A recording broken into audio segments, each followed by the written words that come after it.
itu bisa. Nah, oke. Jadi yang hadir di 10 menit pertama sebelum jam 6.37 ini ya. Ada Dewangga, ada Marsha. Oh, Marsha ikut ikut dua ya. Kalau nggak salah ikut mata kuliah saya ini. Ada yang ikut dua mata kuliah. Ada Yasmin Nur Aziza, Siti Muslihatul Jannah, Villa Anjani. Keliru nanti orang-orang kan Villa Anjay. Villa Anjani. Ana Widyaningrum, Ninda Oktavia, kemudian Dava, Afrianto Pratama, kemudian Abiyi Kobus Samsid, ada yang juga namanya mirip ya. Angkatan tahun lalu kalau saya. Apa yang tahun lalu ikut saya ini? Nurlita Marta Anissa, Harisma Ramadan, Yanuar Purwa Adriansah, Sowatul Ummah, Hanifah Utami, Sunaryo Putri, dan Muhammad Arifin. Ya, yang lain nanti segera nyusul ini. Karena ada 35 mestinya ya. Sudah saya sapa dulu ini, saya sapa. Ya sebelum mulai ya sapa-sapa dulu lah. Hana Widya, open mic dulu, Hana. Halo Hana. Hmm. Mana ini Hana? Open mic suaranya Hana Widya Ningrum. Ah, Iya, iya Bapak. ya ini online di mana? Ya kadang tanya-tanya nggak apa-apa Di ya. kos Bapak. Di di kos. Di iya, Oh bukan orang Malang, mana kosnya di belakang Win ya. iya. Oh ya sudah.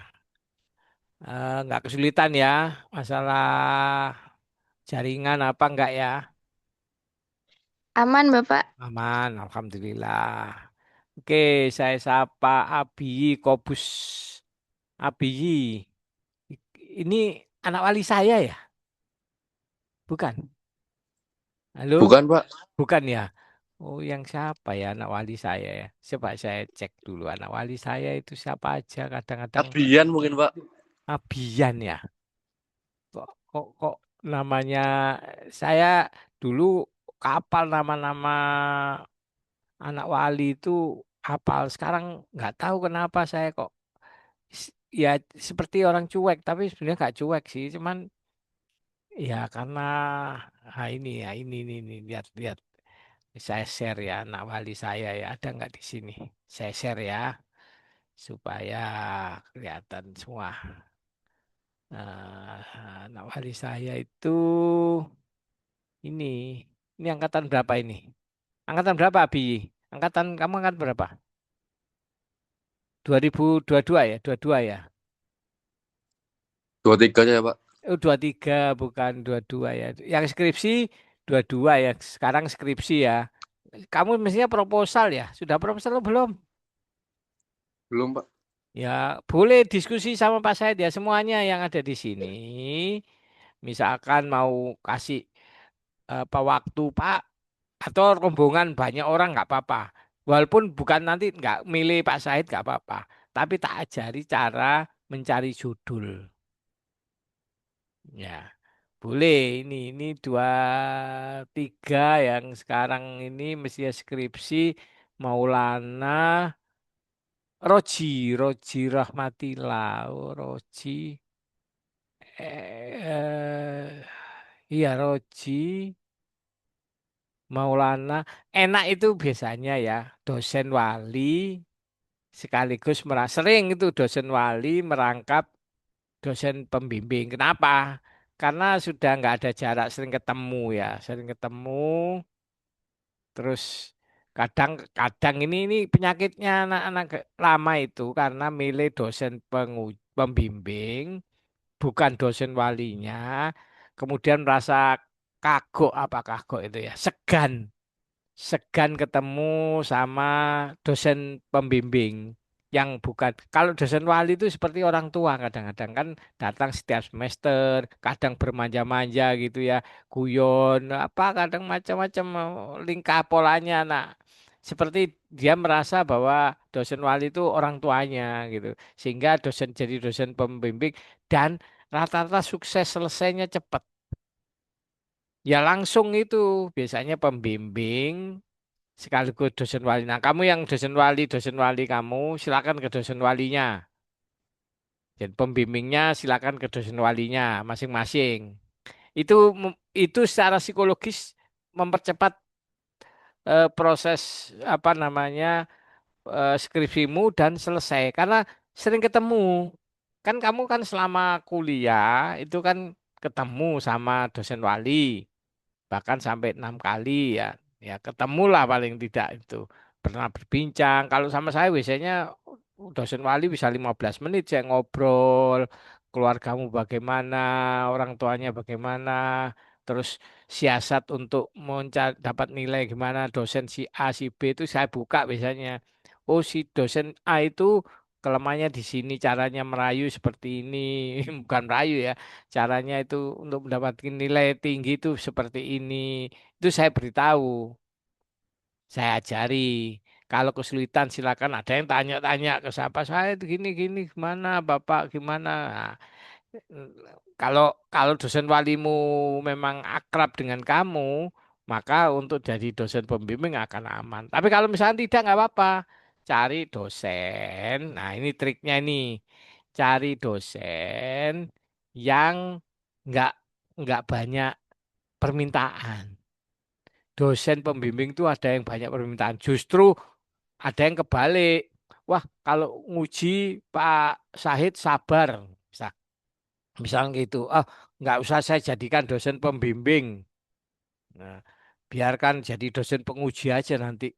Nanti akan jadi dosen penguji. Biar diuji Pak Sahid. Loh, salah. Salah, kamu tidak akan mendapat hasil maksimal. Skripsi itu juga nggak akan hasil. Nah, kalau saya pembimbing mesti kalau saya yang saya bimbing mahasiswa saya kalau nggak ada masalah mesti saya kasih 100. Justru kalau jadi penguji nggak sampai nilai 100, maksimum 90 gitu ya. Atau mungkin di bawahnya itu kadang kasih nilai 75, kadang apa, kadang seraknya.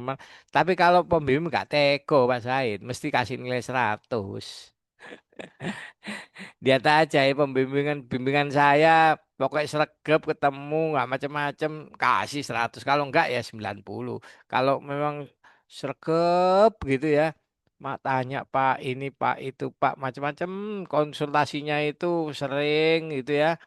Wes ujian 100 ya, 100 ngangkat nilai. Skripsimu akan jadi tinggi ya nanti dosen pembimbing kedua juga kasih nilai tinggi ya nggak ada dosen lain yang kasih 100 selain Pak saya itu nggak ada. Coba aja lihat nanti kalau ujian selesai yang tipe nilai eh nilai Pak Syahid berapa ya.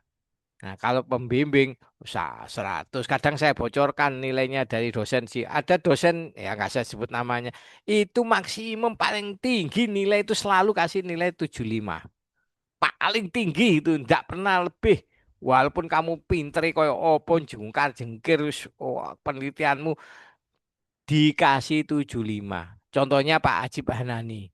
Pak Ajib Hanani itu yang bikin ini yang bikin syakat ini yang saya tampilkan sekarang itu bimbingan saya ya yang dipakai selama-lamanya loh bayangan aplikasinya itu dipakai selama-lamanya itu dikasih beliau nilai itu 70 kalau nggak salah sama beliau itu dikasih nilai 70 atau berapa saya ngangkat nilainya dan nilainya dia ndak A akhirnya nilainya dia jadi B nilai skripsinya padahal aplikasinya ini loh kok B ya atau berapa itu ya karena masalah itu. Padahal saya sudah kasih nilai tinggi, saya kasih nilai tinggi, gak ngangkat karena beliau kalau pas diuji beliau itu mesti anjlok. Lah, yang anehnya dosen ini seperti itu sering dijadikan pembimbing karena waduh dosen ini keren.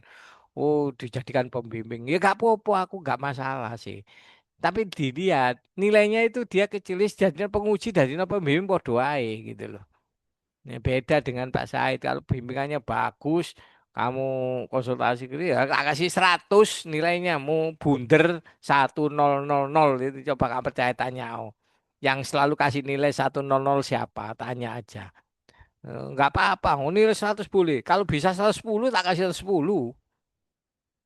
Kalau memang melebihi apa yang diharapkan, misalkan setelah skripsi selesai, ini publis di Sinta 3, ternyata benar masuk Sinta 3, walaupun Sinta 4 sudah boleh ya, tapi ternyata masuk Sinta 3, ya masuk saya kasih nilai 100, ya saya kasih nilai 150 kalau ada nilai. Karena melebihi apa yang saya minta atau yang umum. Yang umum Sinta 5 saja sudah boleh. Nah ini sih masuk Sinta 3. Ngetokno duit sak ngono akeh. Kadang 1,5 juta loh untuk masuk Sinta 3 itu coba lihat biayanya berapa yang tinggi. Sampai 1,5. Saya bantu, nggak usah Pak, nggak usah, biar saya saja loh. Arek sampai ngono. Nanti saya nanti orang tua Pak yang nanggung Pak, nggak apa-apa orang tua saya itu mampu Pak. Ya wis, 1,5 juta dibayar sama dia masuk Sinta 3. Ngangkat nama saya, ngangkat nama dia sendiri. Tinggi deh nilainya. Kasih berapa? Saya akhirnya memang kasih 100, tapi kan saya apa namanya plong gitu ya. Artinya memberi nilai memang dia pantas untuk mendapat nilai 100. Jadi 100-nya memang dari kamu, pantas gitu loh. Rek. Aduh, kadang-kadang milih pembimbing itu penting ya. Terus kuliah biasanya kacau di skripsi itu biasanya mestinya selesai 1 semester. Skripsi itu selesai. Bahkan proposal mulai semhas, mulai sempro sampai semhas sampai skripsi 1 semester bisa. Ya, Pak Sahid itu yang mencanangkan lulus 7 semester.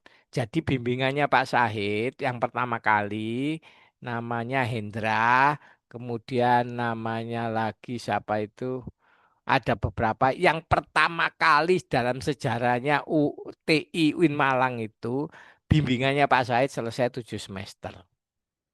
Jadi caranya gimana? Ya, anak wali yang Pak Said itu. Caranya gimana? Saya atur pengambilannya 24 yang ini selesai. Kemudian proposal itu di semester 6. Proposal itu di semester 6. Nah, sekarang nggak bisa, tapi di semester 7-nya semuanya bisa diambil proposal sama skripsi. Tapi yang dulu proposal di semester 6 bisa. Makanya supaya lebih leluasa sebetulnya. Loh Pak, gimana caranya? Dulu itu proposal tanpa memprogram dulu boleh. Jadi proposal maju. Itu saya usulkan gitu supaya anak-anak ini bisa selesai 7 semester. Kenapa kalau 7 semester coba? Yang ingin kerja, yang ingin melanjutkan. Kalau 7 semester, ya toh, selesainya itu mesti bulan Januari, ya. Selesainya bulan Januari. Kalau ngambil 8 semester, mesti selesainya Mei. Ijazahnya atau syarat kelulusannya pasti melebihi bulan Mei, Juni, Juli, mesti Juli, Agustus dan macam-macam. Wisudanya pun tanggal bulan-bulan itu. Kalau kemudian dia ingin kuliah S2, nunggu setahun. Karena penerimaan mahasiswa sudah lewat. Penerimaan mahasiswa S2. Kecuali fast track ya. Ada kalau di TI kan, tak tahu apa sudah masih ada apa enggak fast track. Itu mesti melewati jadwal penerimaannya. Jadi nunggu setahun. Nah, nunggu setahun itu dibuat kerja ya ragu-ragu, dibuat kuliah nggak bisa, akhirnya lontang-lantung setahun. Walaupun dia lulus 8 semester, ya toh. Walaupun kamu lulus 8 semester, lontang-lantung 1 tahun. Kerja yang enggak, mau kuliah durung. Nah, akhirnya lontang-lantung nyantai ngalor ngidul, akhirnya keinginan untuk S2, ngelanjutan S2, is pikirannya is males, alas-alasan. Kadung enak, bebas gak ada kuliah, gak ada beban. Di rumah lontang-lantung. Orang tuanya sumpek. Kon golek kerja? Enggak Bu, saya mau kuliah S2. Aku ini sinau bojo, padahal gak sinau, buka game, buka TikTok, buka apa nggak ono urusane. Akhirnya masa depanmu suram. Oh, ya toh. Gak percaya coba lakukan sendiri. Kalau nggak percaya itu. Nah, kalau lulus 7 semester, kemudian lulus, itu wisudanya awal, surat keterangan lulus bisa diperoleh, terus kamu daftar S2 selama 2 tahun, kalau bisa 3 semester juga. S2-nya 3 semester juga lebih cepat lagi. Selesai S2 cari kerja. Karena ijazah S1 sak dabrek di luar sana yang ijazah S1 itu banyak, bahkan nggak pakai ijazah S1 itu kemampuannya skillnya lebih tinggi dari S1. Anak SMK itu pinter, anak diploma itu pinter. Yang masuk S1-nya, alah S1 kan teori prakteknya mbuh. Ya kadang-kadang disendirikan karena mereka kalau membayar kamu orientasinya gajinya gede, mintanya gede. Tapi anak D3 paling bayaran saat ini sudah cukup. Anak SMK gajinya sih cukup tapi skillnya tinggi. Coba aja masuk ke misalkan bidang-bidang praktis, misalkan kerja-kerja yang gampang. Anak SMK coba kamu masuk-masuk tempat kerja itu. Anak SMK itu jejer-jejer kerja semua. Walaupun dibayar nggak terlalu tinggi mereka. Anda masuk itu bagian apa Anda? Bagian itu. Itu anak SMK sudah cukup. Ah, nggak perlu. Nah, maka kamu harus meningkatkan. S1 kadang nggak berguna. Tapi kalau sudah S2, ini kan jadian anak saya sekarang sudah S2 semua kan. Karena kerjaan kerja dulu S2, nah baru diterima dia kerja. Nah, gajinya baru bisa bagus karena mereka wah ini S2. Oke lah, pantas menghargai seperti itu. Jadi kenapa harus harus gitu? Poin-poinnya kesalahan memilih dosen pembimbing juga bisa memperparah ya. Akhirnya skripsinya bisa 14 sampai kadang memprogram skripsi sampai 3 kali 4 kali. Tidak pernah muncul. Nggak pernah muncul itu karena memang program lagi. Iya kalau kerja nggak apa-apa silakan. Ini yo nggak kerja ngomong sama orang tua, aku skripsi kok, molor 4 semester. Akhirnya mau kebentuk, mau sudah semester 14 atau semester 12 wis tuwek gak ono koncone nola-nole koncoku padha lulus kabeh tambah bikin males. Tambah bikin males. Aku gak ono koncoe sing moyoki apa selendang eskom misalnya pakai selendang eskom terus kasih bunga-bunga foto-foto itu anak semester 7 8 pantes ngono nek semester 10 ya gak pantes ya isin aku nek aku ngono iku selebrasi selebrasi di ruang jurusan aku lulus tapi semester piro semester 10 gak pantes gak pantes. Semester piro? Semester 12. Oh, malah gak pantes kayak tok malahan. Ngono yo. Yo, tapi jelas gak ada, gak akan selebrasi. Selebrasi paling ya anak-anak semester 8. Itu pun alah kayak apa selebrasi semester 8. Kalau semester 7 selebrasi teman-temannya, loh aku semester 8 atau 7,5. 7,5. Apa itu 7,5 semester? 7,5 semester itu artinya semester 7 dikerjakan lengkap. Begitu masuk semester 8 langsung maju seminar sidang skripsi. Jadi sidang skripsi yang gelombang pertama. Nah, lulus itu 7,5 semester. Ah, baru selebrasi gak apa-apa. Koncomu guru ngono sing ngono kamu sudah bikin ya yayangnya itu bawa bawa kamu misalkan punya yayang misalkan wah kasih kan kesannya waduh gimana kasih bunga, kasih semangat kalau kamu sudah selesai duluan atau sama yayangnya dulu-duluan cepet-cepetan. Wis gak numpuk. TI itu paling banyak yang molor di antara semua jurusan di Saintek atau bahkan di jurusan semua UIN yang angkanya paling suka molor itu anak TI. Wis, kalau nggak percaya tanya oh datai di fakultas, tanya oh datai di Pak Supri. Pak bener Mbak omongannya Pak Said itu. Pak Said itu ngomong tok nggak percaya aku. Datai apa? Anak TI lulusannya apa? Oh iya sih nggak lulus, terlambat lulusnya itu yang paling banyak TI. Makanya sering dimarahi dalam tanda kutip. Oh, loh, kalau saya kalau mau bimbingan mau jam 11 malam, jam 12 malam silakan.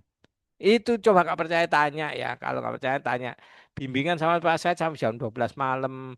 Apa artinya? Pak saya butuh penganuin Pak jam 9. Boleh silakan. Saya ke rumahnya Pak saya jam 9 malam. Jam 9 malam datang sampai jam 12. Kamu belum makan, ayo makan. Enggak apa-apa makan bareng cari soto situ. Enggak apa-apa.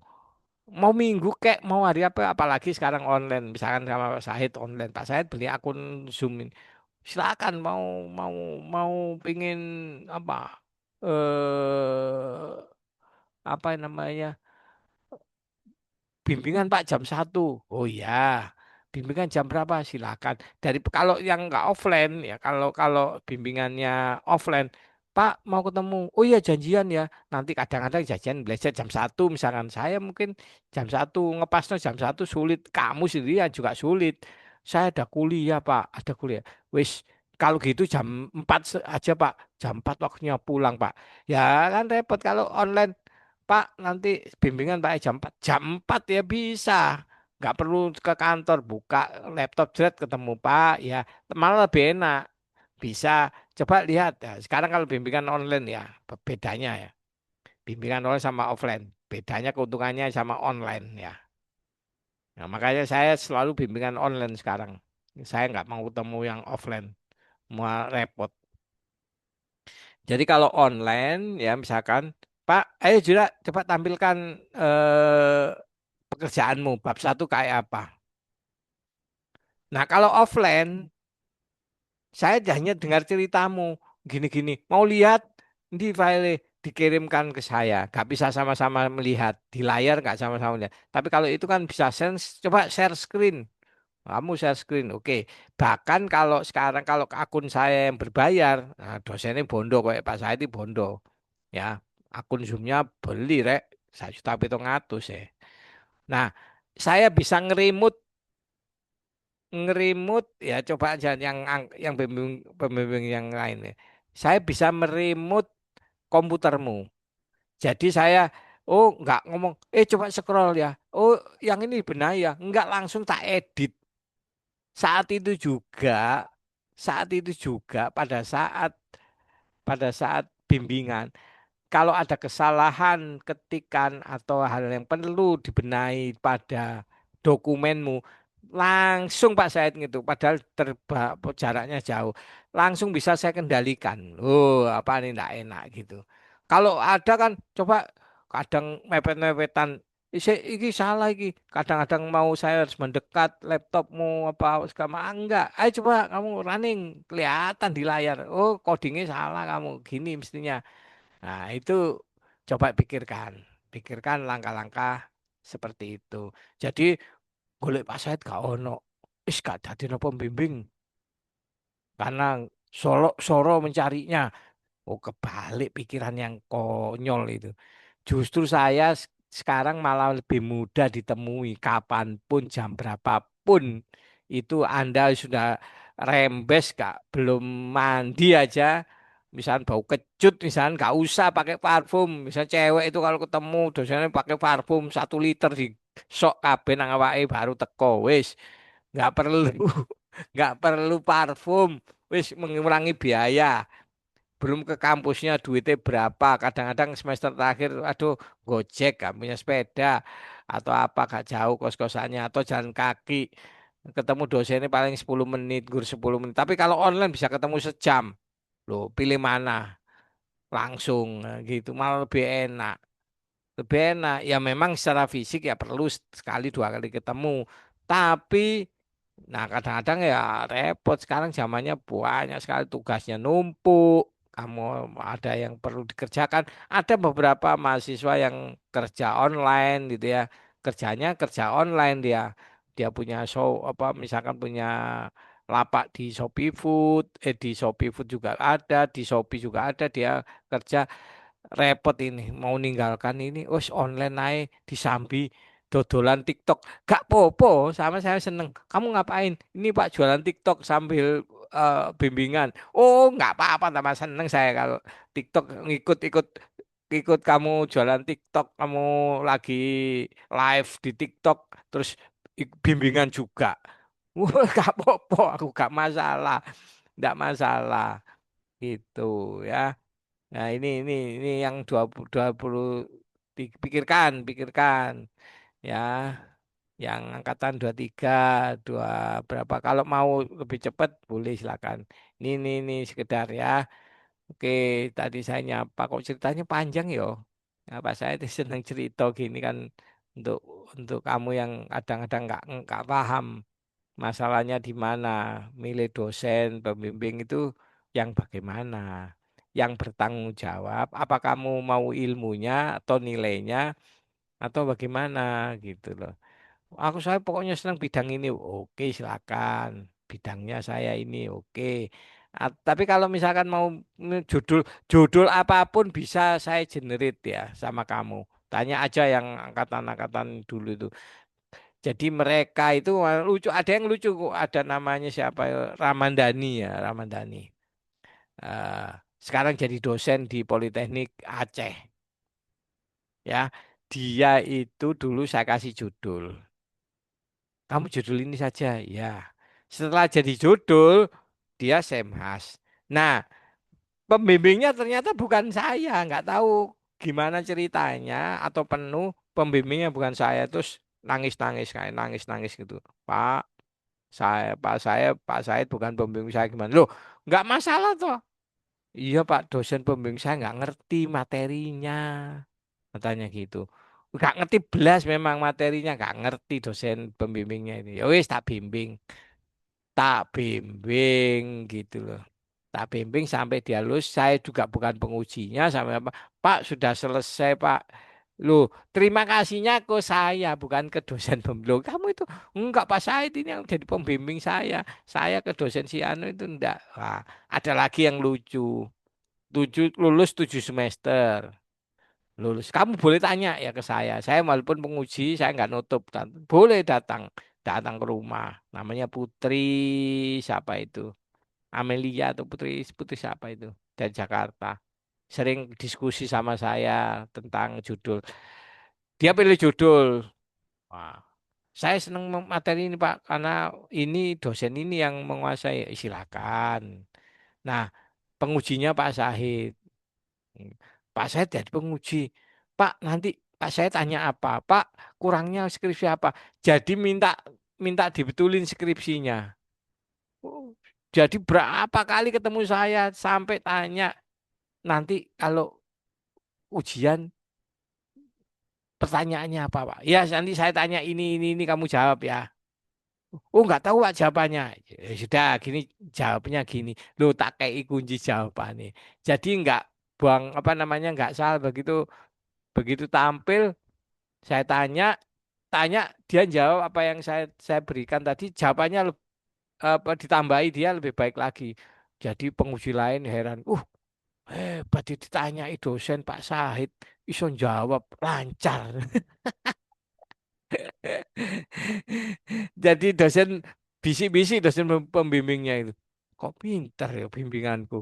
Dikasih pertanyaan sampean yang rumit gitu kok iso jawab. Dosen pembimbing bingung. Padahal anaknya memang datang ke saya minta pertanyaan dan jawaban. Oh, ya, ya, kok aneh ya begitu saya itu. Artinya nggak ada apa namanya tedeng aling-aling apa ya. Semuanya demi kemajuan kamu dan kelancarannya kamu. Artinya kalau kamu lancar, kerjanya nanti lulus juga lancar, mau melanjutkan S2 lancar, semuanya lancar ya, nggak ada waktu nunggu segala macem. Ya, lontang-lantung misalkan itu entekno duit wong tua malahan wis lulus tapi sing entekno duit wong tua itu yang masalah itu serius karena Pak Said punya anak sudah lulus, sudah S2, sudah selesai. Ya gitu, saya kasih motivasi gitu. Dan memang kenyataan jalan. Jadi dia 8 semester memang nggak bisa 7. Yang ini saya suruh 7. Ayo kamu bisa selesai 7 ya. Tugas kuliah semester berapa sudah publish. Saya suruh tugasnya apa? Tugasnya gini, oh gini aja kamu buat paper. Saya bilang gitu. Dosenmu supaya gimana ya buat paper itu semester lurus sudah tak bukan jur paper sudah publish di Sinta 3 anak saya itu sudah biayanya berapa jangan ngomong biaya nanti ayah yang bayar wes dosenmu gak usah bayar udah sayang sama dosennya dia nilainya langsung bagus-bagus dia kan gitu orang tuanya yang dukung orang tuanya dosen so anak yang sekarang semester 4 ya di UNESA karena jurusan itu tidak ada di UIN maka di situ mantu saya anak UIN nah dan sebagainya ya ini cerita aja ya cerita bukan materinya oke nah, masalah ini tadi layoutnya saya atur ya. Eits, saya kecilin ini. Saya sebentar. Nah, gini kan. Ini sudah saya rekam apa belum ini tadi? Rekodnya sudah saya rekam belum ini? Sebentar. Oh, sudah direkam ya. Oke, sudah nambah pesertanya ada 25. Sudah banyak ya. Nah, nanti catatannya juga gitu. Pakai Zoom ada catatannya. Ada ringkasannya ini ada catatannya. Apa yang saya sampaikan barusan itu dicatat oleh yang goib AI-nya AI-nya Zoom dicatat. Kalau yang nggak offline nggak ono sih nyatet ya.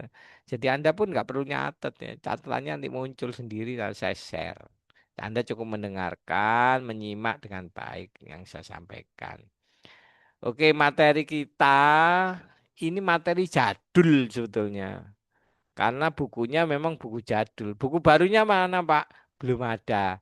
Nah, sedang saya buat buku terbarunya. Ada beberapa tapi nggak bisa di-download ya. Buku judulnya kayaknya terbaru ya. Kamu cari di Libgen. Apa itu? Nah, kamu cari tentang UI UX ya. Di Libgen itu masih masih mungkin ya. Walaupun tindakan ini sebetulnya enggak etis ya. Tapi ya memang nggak punya duit ya. Nggak punya duit. Nah, tapi saya akan membuat bukunya. Nanti bukunya, eh,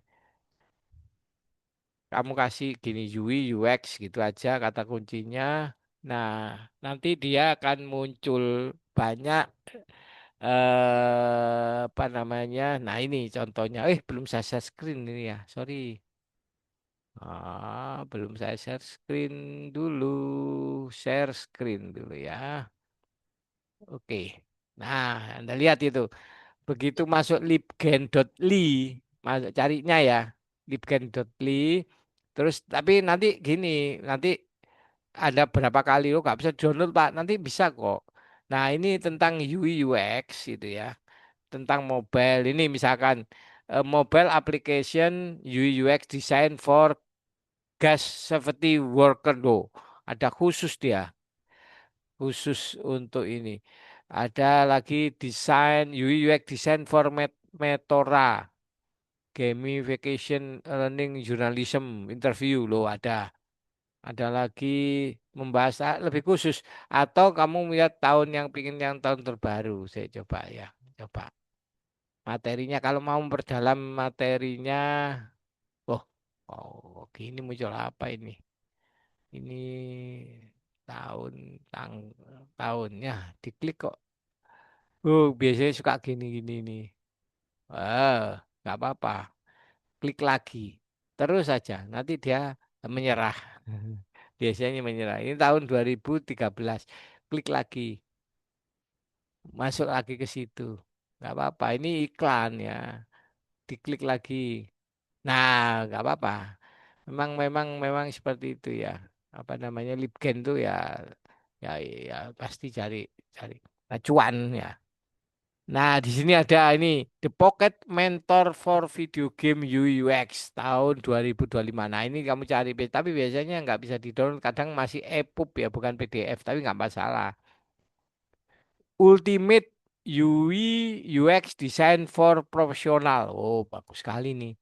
Tapi EPUB. Nah, ukuran filenya gede. Mesti ada gambar-gambarnya. Kamu cari ini caranya, cari bukunya ini. Kamu cari, kamu dapatkan untuk perkembangan. Figma. Oh, ini bukan ini bahasa. From Zero to UI UX Hero. How to design website and application with active. Nah, ini tahun 2024 ya. Saya coba download ya. Kalau bisa ya bagus. Ya gitu kerjaannya TI yang golek referensi, diajar, cari referensi. Coba. Nah, ini kayaknya tipuan ini. Cari lagi, diklik lagi. Mana tadi? Yang 2000 atau ini boleh ini. Fundamental of Creating of a Great UX yang misalkan ini ya. Ini keren. 120 mega. 102 mega. Gede sekali nih. Nah, keluar get ya. Biasanya di get nggak tampil ya. Dia biasanya tampil yang ini masih masih tampil gitu. Biasanya di back, boleh di back lagi, klik lagi sampai 3 kali. Biarkan lagi, get lagi, diklik lagi. Biasanya belum tampil, get lagi, nanti tampil downloadnya. Nah, sudah download ini. Nah, ya coba ya kita lihat ya. Bagus enggak ini bukunya? Oh, bagus mestinya. Bukunya terdownload ya, sebentar masih proses. 60 mega fundamental loh. Dasar-dasar untuk menghasilkan UI yang luar biasa. Judulnya kan gitu ya. Kalau diterjemahkan Fundamental of Creating, jadi untuk mengkreasikan UI UX yang luar biasa. Oh, gimana strateginya? Ini mestinya jadi buku kekinian IMK ya. Tidak teoritis, ini ada kayak kayak praktis deh ini. Ini bisa saya recycle, bukan saya recycle ya. Kalau saya katakan saya cloning, bisa saya cloning. Nah, nanti jadi buku Anda ini. Nanti kadang-kadang nah kita lihat isi bukunya apakah bagus. Kadang-kadang buku judulnya bagus, isinya biasa-biasa aja. Tapi kalau lihat ini bukunya unik ini. Nah, kita fundamental gimana caranya dikarang oleh Elisa Paduraru. Nah, tahun 2022 dia karangnya. Oh, ini lihat desainer tuh ada 1 juta kan.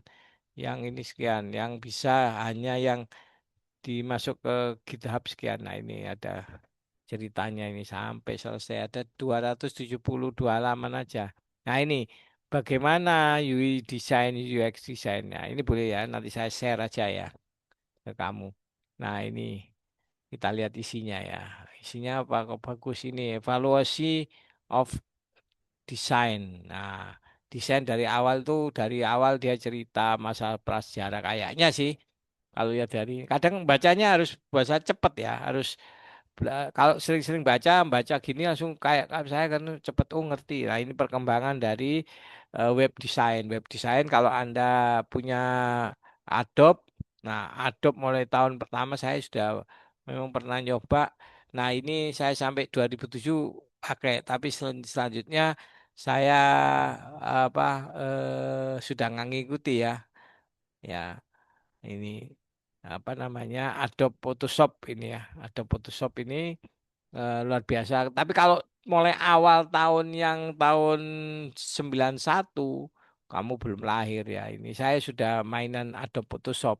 Nah, jadul banget tapi sudah luar biasa sampai tahun 2007 saya belajar. Setelah itu saya hanya melewati karena banyak belajar yang lain ya. Nah, lihat ini.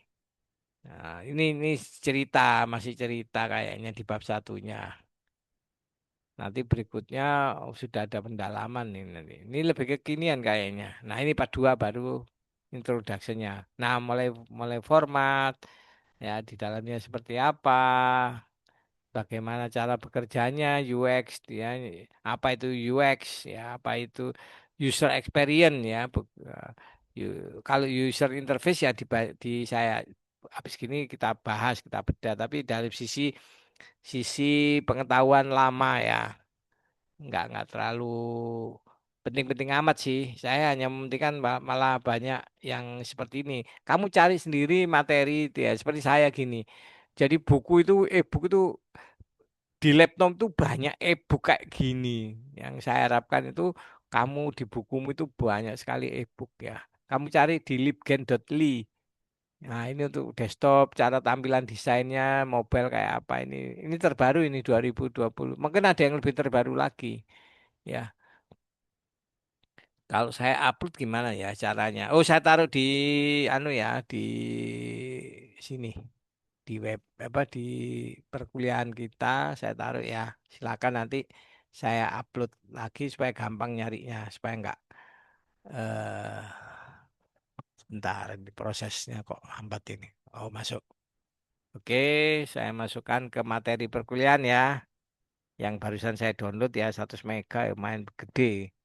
Saya masukkan ke folder HCI atau folder HMIMK. Dua sini, oke. IMK mana? IMK. Nah, ini ya. Saya masukkan ke sini ya. Saya masukkan silakan nanti download ya. Saya masukkan ya. Klik download. Ini saya seret, seret. Nah, masukkan di sini. Set. Nah, silakan di-download ya. Semuanya bisa baca kok. Masih proses ya ini, proses upload. Nah, oke. Nah, sudah masuk. Sudah masuk. Nah, sudah masuk. Silakan. Nah, ini. Oke, nanti saya penuhi dengan itu juga boleh. Nah, ini juga gitu kan. Ini secara, tapi secara teoritis ini sudah saya buatkan bukunya. Dosen sopo sing gelem bikin 6 buku. Ini bukunya itu saya buat bukunya. Ini entah Anda baca entah enggak. Tapi kalau Anda baca bukunya ini gelegean sampean ya. Baca bukunya ini 474 halaman. Arti bahasa Inggris full gitu ya. Ya penuh gitu. Nah, ini setiap materi itu penting semua ini. Nah, bagus karena dikarang satu orang. Nah, tapi baca gitu ya nggak selesai. Nah, saya buat panduan cepat untuk membacanya. Jadi bacanya ini saya Pak Said ini. Dengan adanya AI, Pak Said melakukan pembacaan terhadap buku tadi. Nah, wis Pak Said ngarang buku wakeh itu ya. Silakan. Nah, ini kamu baca di sini. Ya, nah, ini kamu baca. Nanti ini menceritakan ah, apa namanya bagian pertama dari buku tadi. Buku bahasa Inggris tadi. Anda bisa baca gitu ya. Sudah ada ringkasannya istilahnya. Ringkasannya ini. Nah, 156 halaman. Ya, Pak saya sudah baca. Jadi Pak saya sekarang kalau membaca, ini triknya ya. Kalau misalkan mau baca buku, ya, contoh ini saya kasih contoh aja ya. Misalkan buku yang tadi itu bab berapa? Ya, kita lihat ya. Kita lihat yang tadi buku yang tadi itu mana ya buku yang tadi? Sebentar, buku yang tadi caranya gitu ya. Kamu juga begitu. Oke. Nah, kamu cari bab duanya. Bab duanya tadi kan lebih poin ya, poinnya ini. Nah, ini kan bagian ketiga misalkan ini ya. Biasanya bisa ada ininya. Di sini diklik. Nah, biasanya muncul. Kalau buku yang bagus muncul ya. Ini kayaknya nggak muncul ini. Biasanya muncul daftar isinya. Oh, nggak muncul di sini ya. Kayaknya bukunya kurang bagus ini. Kalau kalau buku saya muncul nanti. Nah, oke. Ini halaman berapa? Dilihat. Halaman keberapa mulai ini ya. Grid and layout itu apa? Grid dan layout itu apa? Ini mulai halaman 35. Coba perhatikan di sini. 35 of 272. 35 dia terakhirnya sampai halaman keberapa? Caranya ya, caranya ini. Nah, caranya membacanya. Walaupun ini kalau gini bisa dibaca langsung, tapi misalkan pengen tahu lebih lebih detail gitu ya. Nah, ini beberapa Anda lihat sampai ada beberapa ini. Wow, bagus sekali ini buku ini. Ini enaknya dibaca langsung kalau kalau buku-buku ada penuh gambar gini ya dibaca langsung aja karena banyak gambarnya daripada tulisannya. Tapi tidak apa-apa. Nah, itu sampai halaman berapa dia membahasnya. Misalkan ya, misalkan sampai halaman ini, misalkan sampai halaman 90 misalkan ya. Dia ekstrak, dia ekstrak halaman 35 35 sampai halaman katakan halaman 70. Nah, misalkan sampai halaman 70. Nah, muncul ya, kita simpan. Nah, kita simpan ya, oke lah kita simpan di download misalkan ya. Kita kasih namanya bab 3 misalkan gitu ya. Misalkan ini bab 3.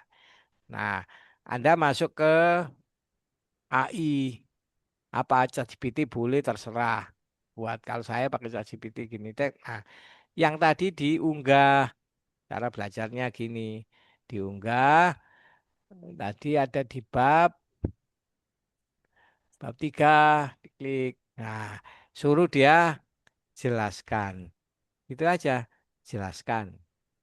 Nah, dia akan melakukan belum sampai selesai ya. Nah, kalau Anda yang gratisan memang ya cuman berapa kali, enggak apa-apa lah. Nah, dia akan memberikan penjelasan. Oh, lihat ini. Tuh. Lihat ini. Lebih enak. Oh, lihat. Oh, lihat itu.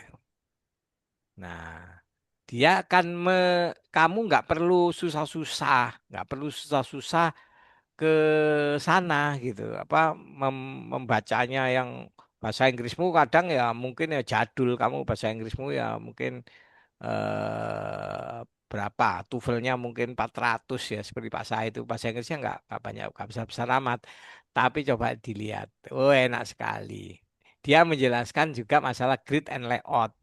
Grid adalah struktur dasar desain yang membagi layar menjadi baris dan kolom. Ya, intinya grid membantu konsistensi, alignment, dan responsivitas desain. Komponen utamanya ada kolom, baris, ada gutter. Gutter itu jarak antar baris, ada margin, ada modular. Jadi ada pembagian-pembagian yang khas ya. Buku saya mau membuat bukunya memang ya. Nah, seterusnya ini. Nah, ini masih poin-poin aja. Misalkan, saya nggak mau jadi poin. Buat menjadi narasi buku. Buku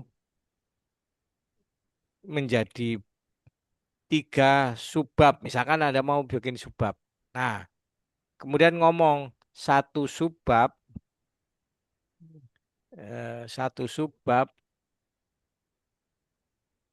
sama dengan atau terdiri dari ya, bisa terdiri dari misalkan maunya 10 paragraf misalkan. Oh, bisa gitu. Kamu ngomong sama ChatGPT-nya gini. Dan satu paragraf misalkan terdiri dari 4 sampai 8 kalimat. Nah, gitu ya. Oke. Nah, lihat ya, nanti jadi 3 subbab. Tadi kan kita minta menjadi 3 subbab. Nah, subbab satu. Nah, struktur visual dan grid dalam desain antarmuka. Jadi buku, kamu ngarang buku sudah bisa. Nah, terus ngomong baris meliputi grid sebagai dijabarkan oleh AI-nya itu tambahan sampai jadi buku.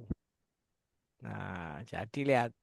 Nah, buku gini. Jadi seminggu bisa jadi buku satu. Jadi buku itu kamu tanyakan, kemudian dibaca oleh ChatGPT benar sesuai, kemudian dilakukan narasi bukunya. Nah, bab 2 jadi. Sudah jadi bab 3. Ini misalkan kamu jadikan bab 3. Nah, kemudian kamu kasih judul babnya apa. Misalkan judul bab 3 ini. Nah, misalkan gitu. Nanti muncul. Nah, ini terus ini sampai bab 3 ini. Nah, dia akan menjelaskan lebih detail. Tipografi bukan sekedar wah tambah pengetahuannya tambah luas karena ditambahi oleh pengetahuannya dari AI itu sendiri gitu loh. Nah, ini ada warna, gradien, bayangan, persepsi itu sebetulnya ada di buku tadi, tapi kemudian dinarasikan ulang oleh ChatGPT. Nah, ini ada model warna, hex atau RGB apa itu terus dijalankan ya. Nah, nah, ini sudah jadi bab 3. Nah, judulnya apa bab tiganya? Nah, minta ke AI muncul. Nah, judulnya Anatomi Elemen Desain Antarmuka Pengguna. Jadi kalau mau bikin buku Pak Said ya seminggu, nggak sampai seminggu, 3 hari sudah jadi buku. Jadi buku yang ada di cloning. Ngerti ya? Ini ini bisa nanti Anda ulang lagi. Ini kan saya rekam nanti. Jadi buku yang ada, bab satunya apa di cloning, jadi buku, susun bab satu, bab 2. Nanti Anda juga pintar, harus pintar ngelayout. Jadi bab satu, bab 2, bab 3, kasih pengantar, kasih macam-macam, daftar pustakanya ada, macam-macam. Jadi buku, enak dibaca, dilengkapi gambar-gambar. Nah, gambar-gambarnya Anda sesuaikan, gambar-gambar di dalam materinya ini gitu ya. Saya biasanya pakai napkin. Napkin sudah saya share di grup ya. Untuk cara membuat gambar.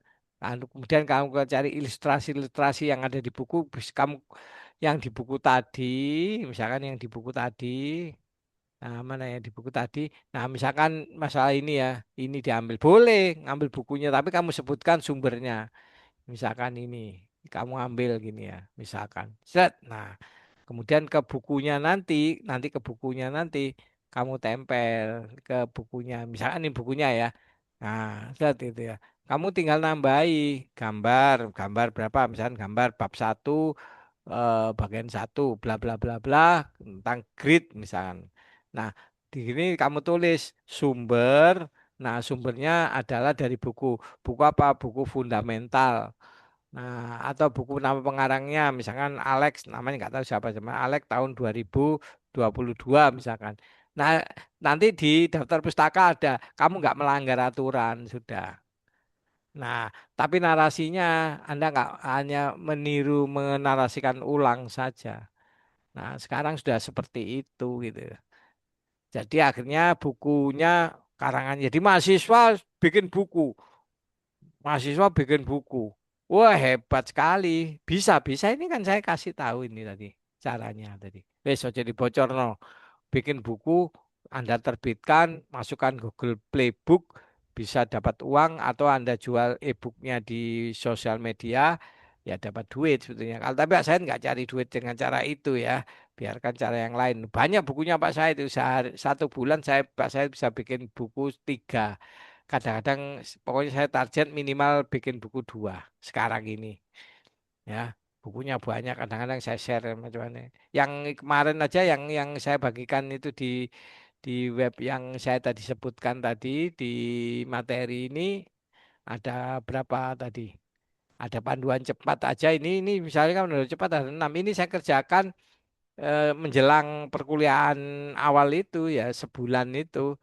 Jadi ini saya kerjakan seminggu 2 minggu ini. 6 buku ini 2 minggu. Sudah di layout terapi langsung sama gambarnya sekalian. Oh, seriesnya loh. Gampang layoutnya gimana Pak Said? Oh, mudah nanti belajar layoutnya nanti saya beritahu. Nah, misalkan tentang ini. Nah, ini ada dibaca enak sih, enak. Akhirnya apa? Kalau membuat buku, kita menambah pengetahuan kita sendiri, gitu. Kamu sendiri akan menambahkan ilmumu, gitu. Yang kedua, kamu bisa siar. Misalnya kamu gratiskan open, suruh saya gini, saya open. Nanti jadi amal jariah. Kamu baca, kamu pahami, jariah ke saya. Nah, golek enak oleh syariah saat terus. Nanti kamu ngajarkan orang lain, ngajarkan ke orang lain dari mana? Dari Pak Said dari siapa? Dari kamu terus sampai ke saya dapat syariah ilmu. Waduh, enak deh dapat syariah ilmu itu wis eh, mudah sekali golek syariah ilmu itu Rek. Dan ilmu itu enggak terputus dan pahalanya mengalir terus. Jadi makanya kalau jadi dosen atau jadi guru, kenapa? Kalau saya memang pertama tidak terputus amalan dari orang setelah meninggal. Pertama, anak yang soleh yang selalu mendoakan orang tua. Jadi kalau kamu ya ya iling wong tua gitu ya, bakti sama orang tua. Kedua, ilmu bermanfaat. Kemudian amal jariah yang lain gitu. Ada tiga itu. Jadi nggak putus. Pahalanya ngalir terus. Wah, sampai yaumul kiamah mungkin gitu. Jadi seorang yang menekankan suatu keilmuan dan orang itu bermanfaat.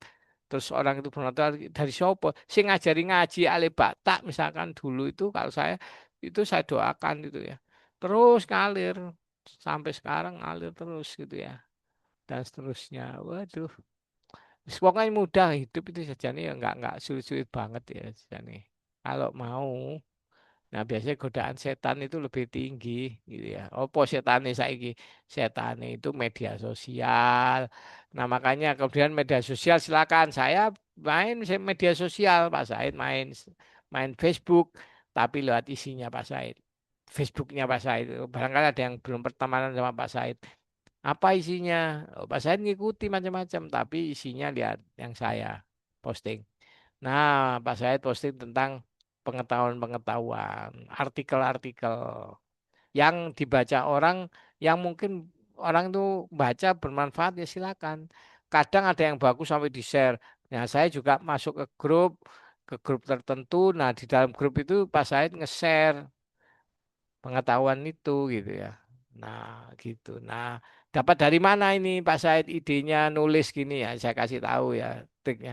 Oh, Pak Said kok gak kekurangan ide. Nah, Pak Said baca jurnal, ya toh. Dari jurnal itu saya suruh ChatGPT untuk menuliskan menjadi opini. Jadi jurnal-jurnal yang membahas masalah sosiologi, masalah filsafat, masalah teknologi. Nah, saya suruh, oh apa namanya dengan gaya saya, kamu buat tulisannya kayak gini loh ya. Nah, akhirnya tulisannya seperti tulisan saya. Padahal yang nulis si ChatGPT semua ini. Nah, tapi kalau dibaca enak, silakan Anda apa. Nah, gambar juga gitu.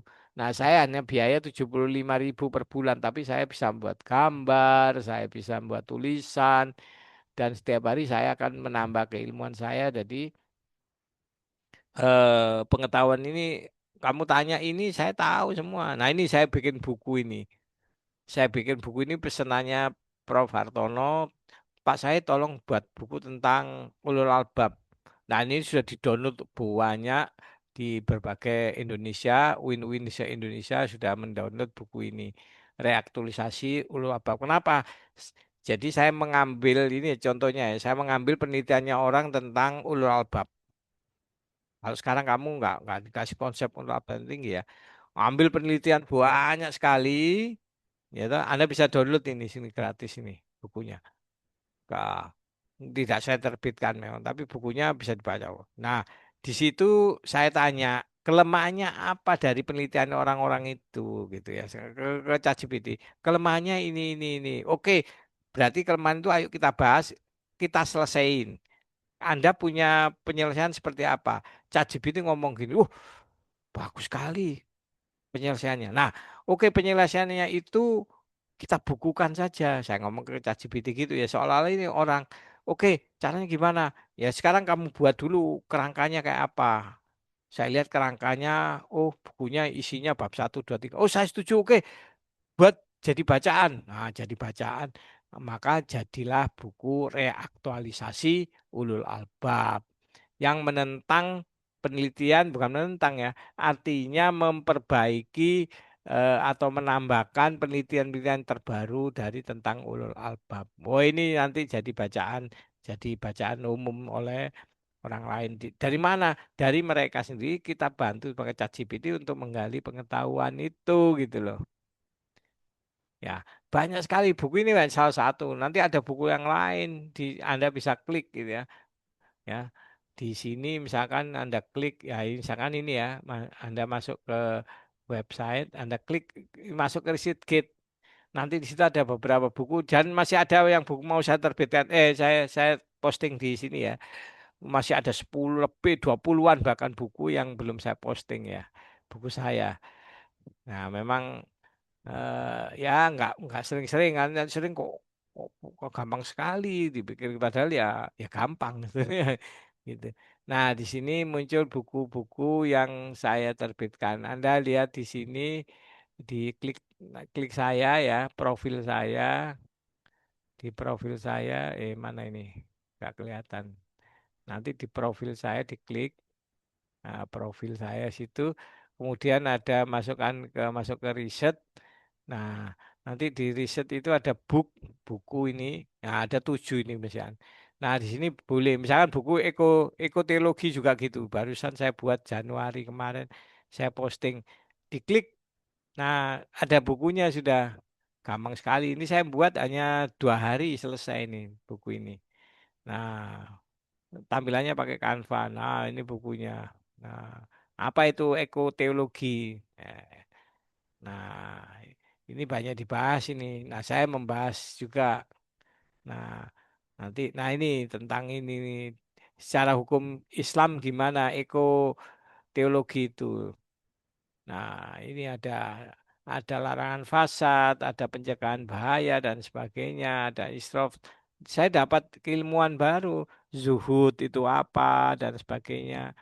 Nah, ini bisa dibaca, jadi renungkan ya, jadi renungan. Nah, ini dibaca enak sekali itu ada ayat-ayatnya yang mengatakan apa dan sebagainya.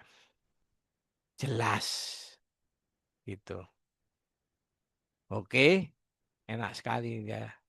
Nah, ini pengetahuan ya. Apa Anda bisa melakukan, nggak perlu Anda jadi seorang dosen atau seorang apa yang nggak dibantu dengan AI, dengan beberapa teknik pengetahuan ya. Akan jadi suatu bacaan. Oh, bagus sekali nih. Sehingga kamu dapat ilmu, orang lain juga dapat ilmu.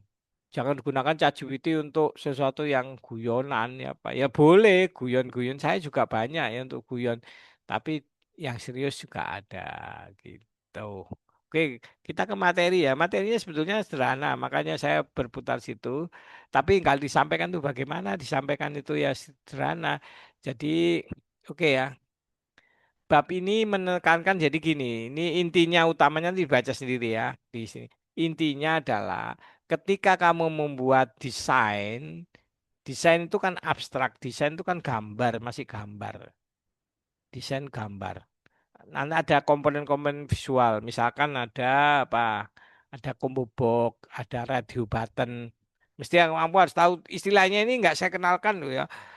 Kenalkan ke anak-anak SMK aja, belajar sendiri. Komponen-komponen di dalam apa namanya desain tuh, desain atau UI itu ada radio button, ada checklist, ada combo box yang digabung sama checklist. Jadi begitu diklik keluar combo box, apa combo box nggak ngerti semester saya ini urusan combo box. Oh, apa combo box Pak Said? Gak ngerti aku nggak diajari Pak Said. Nggak perlu diajari gitu. Ya cari combo box. Combo box yang diklik terus muncul pilihan itu namanya combo box. Milih. Nah, pilihan bisa dipilih. Nah, bagaimana kalau memilih lebih dari satu combo box bisa. Nah, checklist itu milih itu lebih dari satu. Tapi kalau radio button memilih satu dari sekian banyak, otomatis dia nggak akan bisa milih yang lain. Kalau mau milih laki, misalkan jenis kelamin, kamu pakai radio button bener, laki atau perempuan. Begitu klik wanita, prianya nggak kepilih. Kalau kamu pilih pria, otomatis pria wanitanya akan berpindah, nggak kepilih. Nah, kalau ada pilihannya 3 juga gitu. Tapi kalau checklist, misalnya checklist laki di checklist, perempuan checklist, loh, kamu lanang apa wedok? Ya, salah milih menu pakai checklist supaya orang pilih salah satu. Nah, kalau orang milih salah dua gimana? Kan repot itu ya. Kalau itu terjadi di dunia nyata, pertanyaannya adalah jenis kelamin. Nah, coret yang tidak perlu. Biasanya gitu dicoret. Atau lingkari yang perlu. Nah, kalau dia melingkari dua-duanya, mampus kamu. Bingung. Iki lanang ta wedok, kok karo-karo dilingkari. Gitu. Karena memang ada yang manusia yang punya dua, tapi yang sebenarnya dominan yang mana gitu ya. Kalau dominan laki-laki ya harusnya dia melingkari laki-laki, tapi dia kan wah bingung. Kayak pilihan, oh iso dua-duanya. Tapi kalau kita paksa milih salah satu, ya enggak. Jadi yang gitu-gitu Anda pelajari sendiri. Itu ada di situ nanti direalisasikan dalam bentuk pemrograman. Nah, di pemrograman itu sudah dibantu. Sekarang ada banyak alat bantu. Ya, misalkan kalau Anda membuat program ada Android Studio, misalnya contoh ya, contohnya. Nah, kalau kalau sebetulnya Android Studio tidak ada, sebetulnya Anda codingnya pakai apa? Pakai Notepad. Kalau Anda diajari oleh Pak Fatur, ya, Pak Fatur ngajari mulai yang dasar. Pak ngajarinya nggak pakai apa itu biasanya, pakai Java itu apa itu? Tuh, saya kok. Nah, misalkan Anda pakai yang itu silakan. Tapi hal dasar kan ngetiknya Anda kompilasi masuk ke prompt, ke DOS, diketik Python, nama filenya apa, muncul, ya, terus dijalankan, ya, DSO, misalkan. Nah, sudah disediakan toolsnya, tinggal geret jadi, gitu ya. R juga gitu, ada R Studio, R Studio. Kalau sebelumnya R itu nggak ada tampilannya, tampilannya teks pakai Notepad, biasanya digabung dengan Notepad plus plus. Mesti Anda familiar dengan Notepad plus plus. Anda ngedit PHP, wah, ngedit ternyata ada fasilitas untuk PHP ada, ya. ID-nya ada ID. ID itu apa? Integrated Development Environment. Jadi lingkungan pengembangan terpadu. Bisa running, bisa ngedit, bisa macam-macam di situ. Nah, ya ada kayak Flutter apa macam-macam. Nah, sudah banyak ada React macam-macam. Silakan. Jadi tapi untuk bisa ke situ sejarah panjang, sejarahnya dibahas di buku ini, di bab ini, yaitu Anda kenal namanya multitasking. Apa itu multitasking? Istilah-istilah multitasking berarti dulu single tasking dulu, tapi sekarang kalau nggak ada multitasking, karena apa kok ada multitasking? Karena hardware-nya memungkinkan. Jadi bisa mengerjakan beberapa tugas. Jadi Anda bisa ngetik, kalau zaman saya dulu ngetik sama ngitung misalkan Excel misalnya dulu gak namanya bukan Excel tapi Lotus, ngerjakan Lotus sama ngetik dulu namanya Woodstar ya, ngetiknya ngetik itu gak bisa, nempel gambar aja gak bisa, gambarnya harus pakai apa namanya digunting, gambar itu fotokopi digunting ditempel.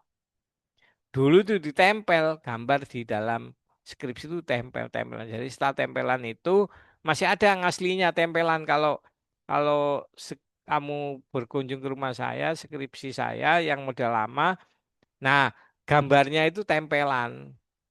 Masih ada kelihatan tempelan-tempelan, kemudian pinggirnya itu saya kasih Tipex supaya nggak kelihatan tempelan di fotokopi. Jadul banget ya zaman dulu. Nah, sekarang sudah tidak, sekarang ada proses multitasking tadi. Nah, terus ini saya ajak agak kapor cepat ya. Ada istilah-istilah, ya, ini ada pixel, ada GKS, ada PIC, ada PostScript. Nanti bisa dilihat di buku Alan Dix atau ringkasan dari apa namanya? Ringkasan dari PowerPoint saya ini. Apa itu? Jadi intinya adalah memang berkembang jadul mulai dari laptop yang kuno.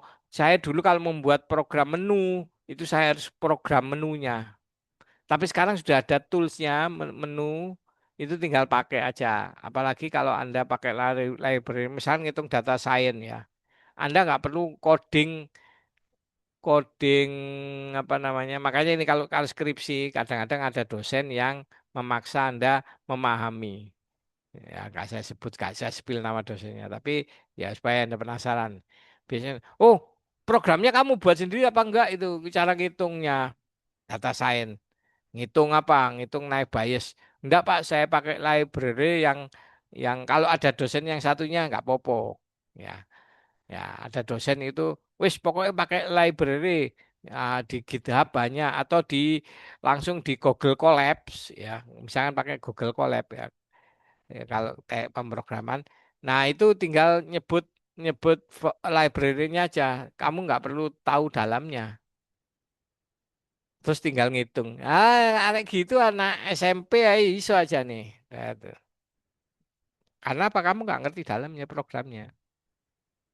Gimana dari fungsi-fungsi matematik ya itu menjadi suatu bahasa program. Nah, itu ada dosen yang nenteng kudu iso iki. Nah, nah, kalau ketemu dosen gitu, ya Anda harus belajar. Ya, apa sih Anda kalau ketemu dosen ditanya sih, enggak, coba kamu bikin program sendiri. Ada yang mana nanti kutu. Oh, sudah program, sudah canggih-canggih, bukunya tebel api, diuji gitu. Ini kamu buat sendiri. Enggak, Pak. Kamu tahu dalamnya, enggak bisa. Nah, kalau kamu dibujui, kalau dalamnya salah gimana? Kalau bukan dari kamu, misalkan gitu. Ayo kamu sekarang saya uji nanti di luar ini karena nggak selesai ujian di kelas di forum sidang. Nanti setelah sidang saya uji ya kelagepen anak sinau setengah mati. Karena apa? Karena nggak mau program dari sendiri dari awal. Kalau saya dulu ya bikin program dari awal program sendiri. Wow, rumit sekali panjang lebar. Tapi apakah begitu, Pak? Iya, sekarang boleh dipercepat. Boleh, tapi kalau untuk ada teknik harus tahu dalamnya lah. Tahu. Walaupun kamu nggak ngetik sendiri, tapi dalamnya tahu. Ini Pak, memang saya nggak ngetik, tapi saya tahu prosesnya. Kamu ngomong.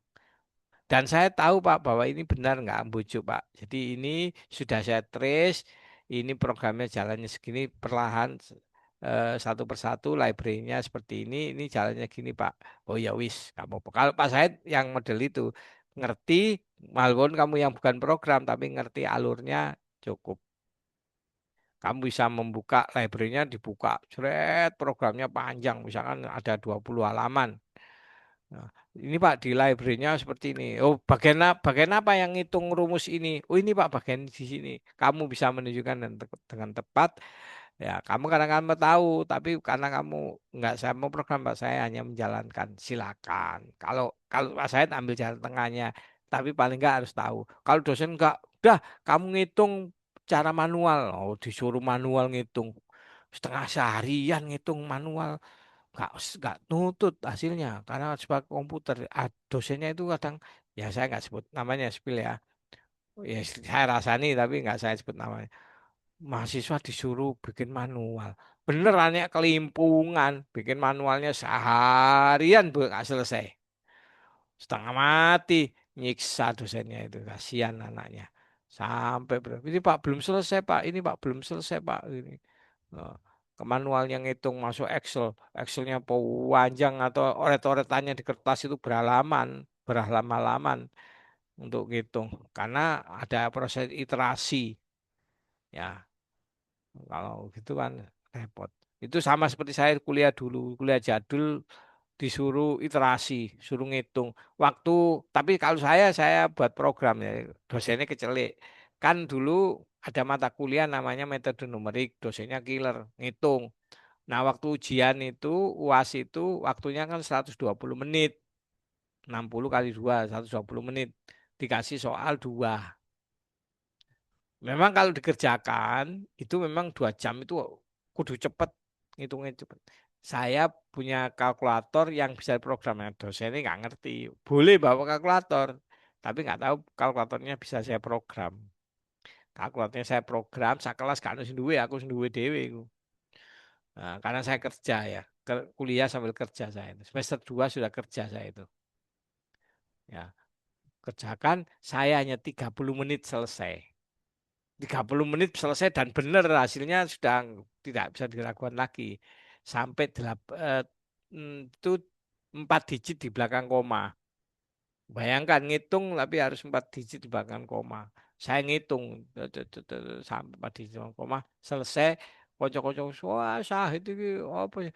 Guyu-guyu saya keluar 30 menit penjaga beneran sudah selesai sudah ini karena saya ngitungnya cepet saya ngitungnya cepet keluar duluan 30 menit bayangkan dari waktu 120 menit saya hanya selesai 30 menit coba tanya aja ke ke apa dosen ke teman-teman saya yang sudah lulus itu wis pokoknya saya ngerjain gitu tapi ada dosen yang tahu ayo programnya nggak boleh kalkulatornya saya cek wah dosen ini namanya Pak siapa yo dicek dihapus programnya wes sudah akhirnya yang itu manual ya supaya tahu dasarnya tapi saya tahu dasarnya cuman saya buat program nah seperti itu tapi kalau saya paksa sekarang ke kamu ya modiar gitu ya kalau saya tahu trik-triknya gitu seperti dosen tadi Nah, presentasi maunya seperti itu. Ya nggak kelar. Karena ilmunya sekarang kan banyak sekali. Harus belajar ini, belajar itu. Kasihan mahasiswa. Pokoknya ngerti, ngerti prosesnya cukup lah. Yang buat siapa, nggak saya nggak memperdulikan. Karena masih banyak yang perlu dipelajari gitu ya. Kalau saya ambil jalan tengahnya gitu. Nah ini juga gitu. Kalau membuat program ini macam-macam di sini ada teorinya, makanya ini saya percepat aja ini ya, nggak terlalu penting. Tapi harus ngerti istilah. Ada client server dulu ini populer sekali angkatan 2004 itu sudah belajar client server. Tapi kalau sekarang Anda nggak perlu belajar client server. Sekarang sudah otomatis apa-apa sudah mesti jaringan. Kamu kalau kalau nggak ngerti jaringan kan sudah otomatis ya, otomatis. Kalau bikin apa-apa pakai jaringan. Nah, sekarang skripsinya kemarin ada satu skripsi sudah jadi bimbingan saya. Biasanya kalau bimbingan skripsi itu datanya data statis. Apa data statis itu? Kamu download datanya dari mana, dari Kaggle dan mana dihitung. Kalau saya nggak mau, datanya itu real. Misalkan datanya adalah data saham, misalkan saham. Saham itu betul jalan, kemudian kamu buat program untuk menganalisisnya itu. Namanya datanya harus dinamis. Nah, kemarin juga gitu kemudian buat aplikasi yang selama ini untuk hal seperti itu semuanya statis. Nah, saya bikin terobosan baru karena jago programming anaknya ini bisa menggunakan API. Jadi kalau sekarang adalah kalau kamu membuat skripsi, saya condong kamu menggunakan API-nya. Misalkan API-nya kamu bikin program, oke, pakai API-nya ChatGPT misalkan. Pak, saya pakai API ChatGPT nggak apa-apa, nggak masalah. Tapi bisa connect nggak ke ChatGPT? Oh iya bisa Pak, pakai API. Nah, misalkan gitu. Atau bukan pakai API, pakai SOAP, misalkan pakai SOA. Ya, bagaimana caranya? Nah, nggak sekedar teori, bisa komunikasi. Dan itu sudah saya salah salahkan ya. Dulu jadul sekali, download data macam-macam. Nah, waktu saya jadi kepala Puskom yang sudah saya rancang itu model-model kita kerjasama dengan bank bisa koneksi kita lima lima perguruan tinggi yang pertama menggunakan pembayaran online SPP itu termasuk UIN Malang yang saya buat. Jadi kayak saya nggak ketinggalan antara UB itu dipelopori orang Malang. Memang UI, ITB, kemudian UB, UGM belum itu kalau nggak salah nggak publish kan. Terus yang nomor 5 UIN Malang, termasuk saya itu yang membuat pembayaran SPP atau pendaftaran itu menjadi online. Dan itu kemudian yang terakhir juga itu dari ide saya. Jadi pada saat COVID ujian masuk itu kalau Anda tahu tanggal COVID pas COVID itu kan enggak boleh. Nah, ujian. Nah, di Kemendikbud ujiannya tetap offline dengan syarat mereka pakai apa namanya vaksin apa bukan vaksin ya yang harus harus ada surat keterangan kalau begini itu biayanya besar itu. Mereka mau ujian itu harus periksa periksa bebas virus. Nah, kalau ada surat itu 3 hari sebelumnya, maka rumah sakit itu penuh dengan anak-anak yang mau ujian. Terus ujian diperiksa dengan standar yang tinggi, ya, waktu COVID kalau Anda masih ingat. Nah, mereka bikin. Nah, saya waktu itu masih ada sejarah itu. Saya memaksakan bahwa penerimaan mahasiswa yang masuk PTKIN, UIN Malang, STAIN, dan YIN itu bisa online. Oh, bagaimana online ini? Biayanya sudah Pak. Wong Facebook aja online aja bisa diakses orang jutaan. Yang lain bisa. Memang sulit sekali memang. Gimana kita bikin suatu aplikasi. Nah, saya ngontrak servernya Alibaba. Lebih mahal 2 miliar. Kalau offline hanya butuh 1 miliar, tapi online butuh 2 miliar. Kenapa? Saya harus menggunakan infrastruktur yang besar. Saya akhirnya mengkoneksikan itu dengan jaringan Alibaba, servernya di sana online, online betul-betul online dan itu dirasani kampus sebelah. Wah hebat ya PTKIN ya. bisa menyelenggarakan online. Padahal yang Kemendikbud offline. Sampai sekarang nggak pernah berani online. Nah, memang kendalanya banyak walaupun kita sudah pakai server seharga 2 miliar. 2 miliar itu sewa server, bukan bukan beli ya, sewa. Sebenarnya kalau kita beli 2 miliar sudah jadi server bagus 2 miliar. Ya, oh, enak sebetulnya. Bisa dipakai bertahun-tahun. Tapi online dari 2 tahun berturut-turut online dan itu banyak ditentang. Apa sanggup ini? Oh, saya keringat dingin memang. Karena begitu connect 10.000 peserta itu sempat error. Ternyata salah pemesanan saya. Saya mementingkan memori besar, core-nya tidak saya besarkan. Jadi sewa server itu saya pakai core 8 core. Tapi memorinya memang 25 60 memorinya 256 giga. Memorinya server mahal. Memorinya sewa memori itu besar mahal. Tapi kenyataan memorinya hanya terpakai 64.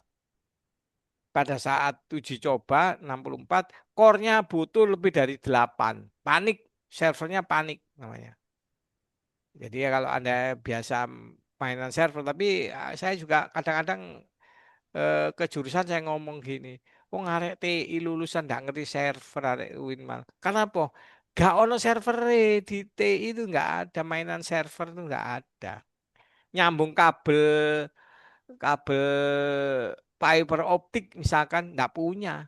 Yang ono adalah kamu diajari RJ45 pakai tang krimping yang isinya 8. Wis kuno iku wis gak kusum. Nah, saya kadang frontal ke jurusan ini, jurusan cap opo iya ngono. Arek kok kamu nggak bisa ngoneksikan pakai fiber optik. Nyambung kabel fiber optik kok nggak nyambung ambil kok solder. Ada alatnya untuk nyambung, harganya mahal dulu 30 juta, sekarang ya cuman jutaan ya, berapa itu. Kalau kamu ada teknisi teknisi itu anak-anak SMK. Di SMK alat itu ada loh. Kadang-kadang saya guyon. Mau alat canggih ambil lab SMK. SMK itu ada lab jaringan komputer yang di dalamnya ada alat nyambung fiber optik. Sedangkan di TI Win Malang jari S1, jari perguruan tinggi, kampus tiganya megah, paling bagus. Kampus di negeri awan, Black Edes, nggak ngurus aku. Tapi kalau Anda tanya labnya Black Edes, nggak ono, kamu nggak diajari, kamu nggak ngerti. Ayo coba saya tes kamu. Nggak iso, karena nggak ono alatnya, dan nggak pernah disampaikan.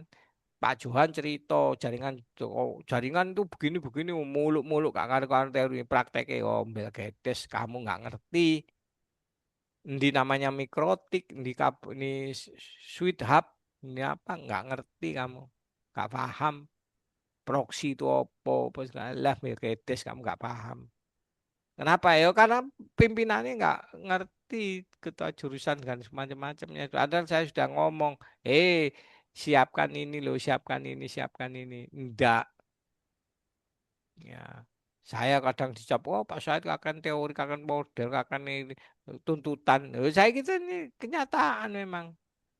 Jadi kalau kamu lulus ya saya sayangkan banyak hal yang banyak yang kamu enggak. Misalkan server, misalkan apa namanya Oracle misalkan. Di situ di lab lab database itu ndak ada Oracle-nya. Pak saya dulu yang install, tapi kemudian nggak tahu sudah ganti sekarang nggak ada Oracle. Yang ada MySQL. Alah, ya kegampangan ya.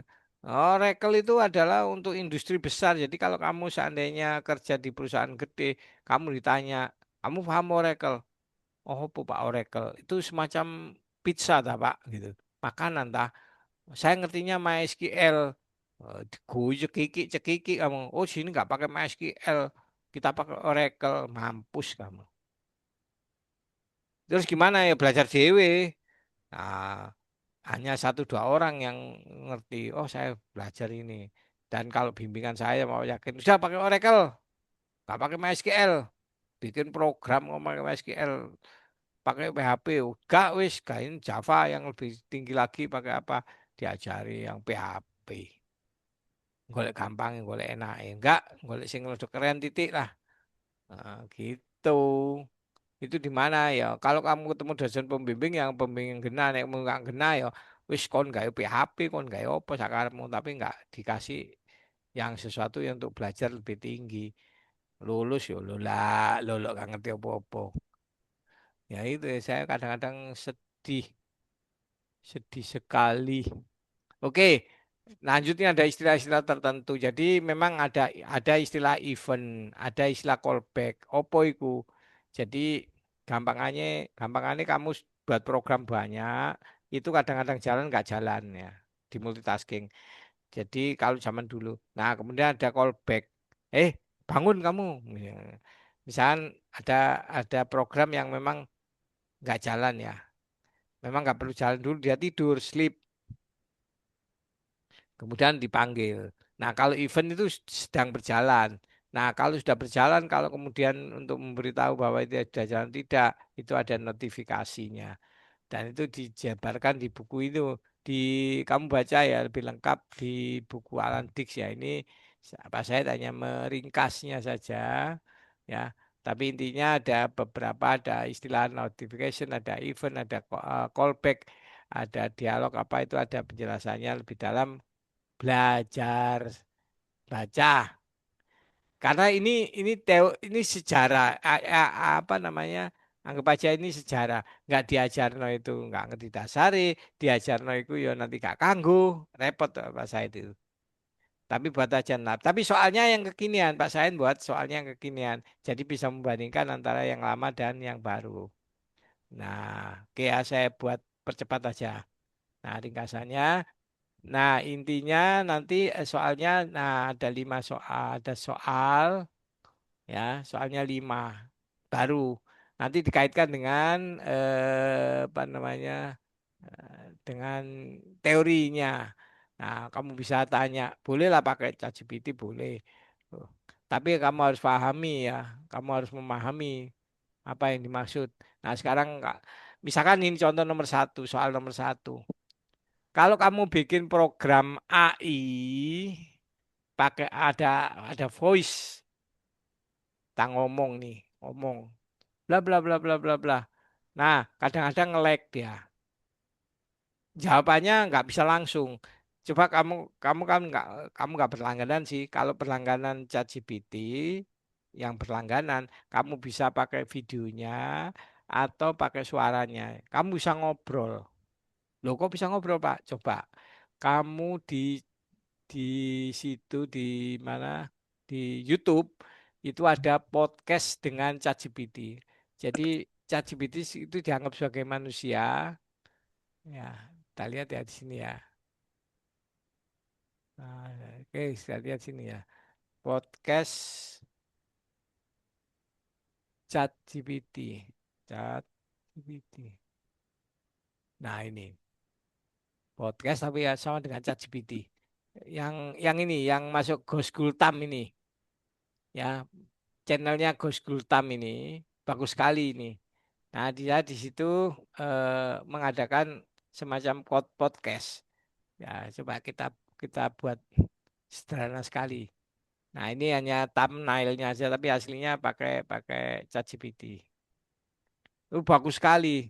Menurutmu gimana? Nah, Apakah orang-orang miskin itu bakal tetap ada di tahun 2100 atau malah lebih parah dari sekarang? Jadi gini, AI sendiri sebenarnya tidak bisa berevolusi dan menjadi jahat dengan sendirinya. AI hanya bisa melakukan apa yang diprogram oleh manusia. Letak surga lebih kepada keyakinan spiritual dan bukan sesuatu yang disusun. ini cepet ya, nggak ada lah. Dulu dulu awal-awal ChatGPT kita ngomong nunggu dia mikir. Nah, internet juga agak lambat, tapi sekarang sudah cepat. Jadi dia ngomong langsung dijawab. Data atau fakta ilmiah. Apakah lu punya kemampuan untuk berbohong? Oke, selamat datang semuanya di channel gua, nama gua Josh Top. Nah, cuman kalau menurut lu nih, Chatty, bisa nggak lu gambarin pakai literally gambar, you can generate me a picture mengenai tahun 2100 gimana, ketimpangan sosialnya mungkin seperti apa kalau misalnya ada. Nah, kami mikir ya, kami mikir. Ini namanya latensi namanya Oke. mikir. Jadi, kalau dia keluarin suara kayak gini, artinya dia sekarang lagi generate gambar buat kita lihat. Oh, generate gambar ya. Kita tunggu aja. Ini nggak gua cut, jadi kalian bisa lihat secepat apa. Gua udah bikin gambaran tentang tahun 2040. Ada kota futuristik yang canggih dengan teknologi maju, kendaraan otonom, dan bangunan das. Di bagian depan, ada kontras dengan daerah yang lebih miskin, menunjukkan ketimpangan sosial yang masih ada. Jadi, ini visualisasi tentang bagaimana dunia bisa terlihat dengan semua kemajuan teknologi dan tantangan sosial yang tetap harus dihadapi. That's my start. You can check out the images in our... Jadi, buat yang lagi butuh perhatian, bisa aja nih coba-coba pacaran virtual sama AI. Ada pertanyaan atau topik lain yang mau dibahas? Silakan ke sini ya. Saya share ke Kalau web. pertanyaan lucu atau topik yang pengen dibahas, Oh, manggilnya sayang. wah, siap buat bikin obrolan kita lebih seru. Ada ide apa lagi nih? Nah, Yang silakan. kita bahas? Nah, kata kuncinya di podcast. Podcast. Nah, nih. Ini masalah latensi. Gimana kalau terjadi masalah latensi? Kalau perlambatan apa yang perlu sorry mana ini tadi soalnya. Ini. Nah, di sini ditanyakan. Ya, soalnya ini kekinian ya. Apakah paradigma event klasik masih memadai atau perlu pendekatan baru seperti reactive programming atau stream based arsitektur? Ini opo? Kamu cari tahu stream based arsitektur. Kamu cari di ChatGPT. Kok opo sih gitu ya? Di buku nggak ada. Memang nggak ada. Memang saya buat dengan AI pertanyaannya itu kemudian Anda tanya. Nah, kamu harus mendalami apa yang persoal itu. Apa itu? Nah, misalkan dia biasanya muncul gambar ini. Nah, gini. Nanti dia jawab. Nah, bla baca kerjanya adalah begini, bla bla bla bla. Nah, apa kaitannya dengan event, dengan notifikasi atau callback di dalam hal yang baru kan gitu ya ditanyakan di sini kan ada konsep ini gitu ya. Nah, misalkan ini. Nah, tanya juga jadi supaya ngerti apa hubungannya dengan misalkan gitu ya dengan ini. Nah, misalkan gitu. Nah, nanti dia akan ngomong bla bla dari batch ke stream. Dulu namanya batch, pemrograman itu batch file, batch ya. Kamu juga harus ngerti. Kamu juga tanya, oh, batch file, batch pemrograman batch dengan pemrograman stream itu apa bedanya? Nanti dia lebih. Jadi makin hari kamu makin ngerti. Ya, itu nggak saya minta loh ya. Kamu harus harus ngerti. Kemudian ada istilahnya multimodal real time misalkan. Apa itu multimodal? Multimodal itu ya ada suara, ada gambar. ChatGPT yang terbaru yang kalau Anda berbayar ya, itu bisa pakai video. Pakai video misalkan ini gambar apa? Atau Anda gampang aja pakai pakai itu aja loh cukup. Misalkan Shopee. Shopee itu misalkan ada gambar nih. Ada orang pakai baju, bagus sekali bajunya. Kira-kira harganya berapa ya? Mungkin di Shopee ada. Kamu foto aja, kamu foto. Nanti keluar keluar harganya. Jadi ada sandal misalkan, sandal samain bagus, tak foto gini tok sandalnya. Walaupun sedang dipakai, nanti muncul di situ gambar. Oh, ini buatan Donatello, harga 179. Kaget ya. Loh kok ngerti, Pak? Nah, saya kudo. Saya kadang ada orang yang jadul, saya bisa menebak harga sandal sampean dan mereknya. Padahal ditutupi. Tapi saya foto jegrek di Shopee aja langsung tampil gambarnya ini. Oh, ini Donatello. Harganya 179.000. Kaget dia loh. Sampai ngerti merek-mereknya sampai harganya. Iya, padahal saya foto diam-diam. Cekrek gitu. Dah. Jadi untuk apa ya istilahnya? Gudo konco iku iso. Nah, sekarang ada multimodal. Itu bisa sekarang. Ada dulu guyonan ini agak sulit ya. Sekarang bisa sedang apa, wanita ini cantik, misalkan riasnya apa. Bahkan misalkan ada makanan di foto ini hitung jumlah kalori dari makanan ini sepiring makanan ini kali. Jadi Anda makan ambil di Padang Murah misalkan ya.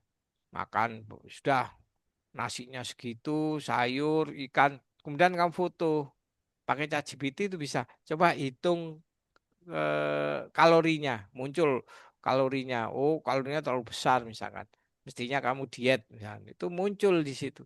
Itu multimodal, bisa video, bisa teks, bisa sensor dan sebagainya.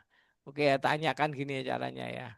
Nanti ini bisa dibaca soalnya itu kekinian. Nanti berikan argumen kritis berbasis kebutuhan latensi. Jadi untuk bikin voice assistant itu berarti kalau ini menjawab pertanyaannya ini berarti memang butuh internet yang tinggi, kecepatan komputer yang tinggi. Nanti akan dijawab seperti itu ya nanti.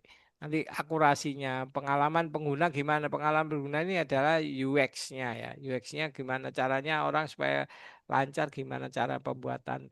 Jadi kamu harus jawabnya detail ya. Jangan jawaban satu paragraf ya. Itu tidak menyelesaikan. Jadi beberapa paragraf panjang nggak apa-apa ya. Karena Anda ya gali sendiri itu ya. Digali di apa melalui ChatGPT atau terserah Anda mau pakai AI apa terserah. Nah, nanti juga gitu. Ngevaluasi MFV sama PAC. Apa tadi kan kamu tahu dulu MFC itu apa?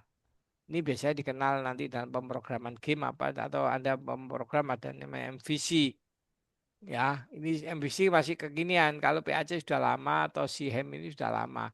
Nah, tapi sekarang ada arsitektur microservice. Nah, apa itu arsitektur microservice? Belajar ODW, cari ya, cari. Kemudian ada UI berbasis komponen. Ini sudah jelas ya. Kayak apa?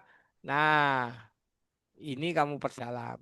Kemudian rancang pakai front end modern, bisa pakai React atau Flutter ya. Jelaskan implementasi terhadap maintainability. Nah, apa itu maintainability dan scalability? Kamu tanya juga ke ChatGPT nanti, oh maksudnya soal itu sehingga dia bisa menjawab nomor 2. Nomor 3 pun demikian. Nah, misalkan ada chatbot berbasis AI, saya kasih hal-hal yang kekinian. Bandingkan pendekatan dialog tradisional dan kalau dialog tradisional chatbot itu kan biasanya pakai diketik. Kalau sekarang kita ngobrol langsung ngomong. Nah, tekniknya bagaimana? Apakah bisa ambigu, apakah bisa konteksnya, nanti dijelaskan. Juga berikutnya ini desain dan seterusnya ini sampai nomor 5. Nanti ada pertanyaan, nah ini sudah ada foldernya di tugas 6 ya, di tugas 6. Silakan, ini hari ini adalah sebetulnya materinya jadul banget ya, materinya jadul, tapi tetap Anda baca sebagai wawasan, kemudian yang kekinian itu apa gitu ya. Yang hubungannya dengan kekinian apa nanti dengan di soal itu menyelesaikan soal itu, oh ngerti nanti.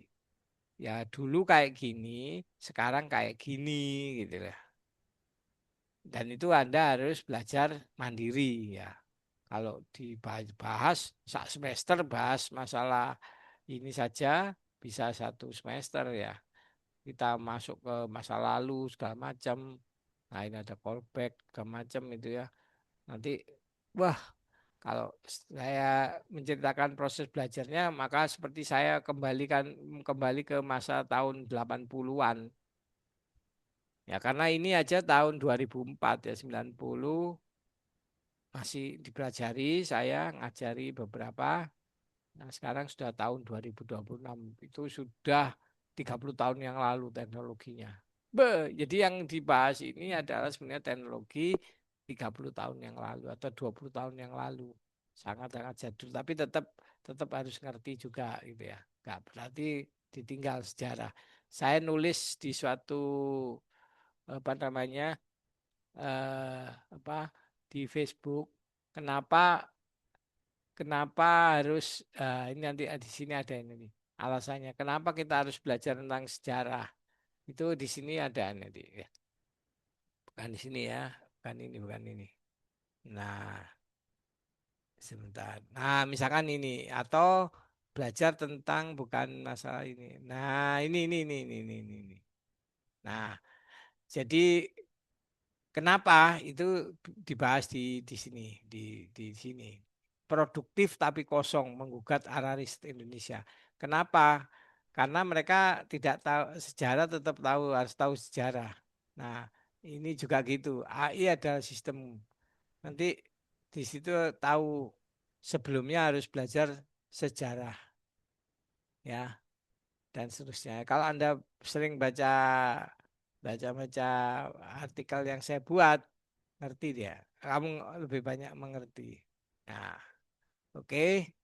Saya kira cukup hari ini. Ya, silakan dikerjakan tugasnya. Kemudian Anda mungkin mengerjakan tugas-tugas yang lain.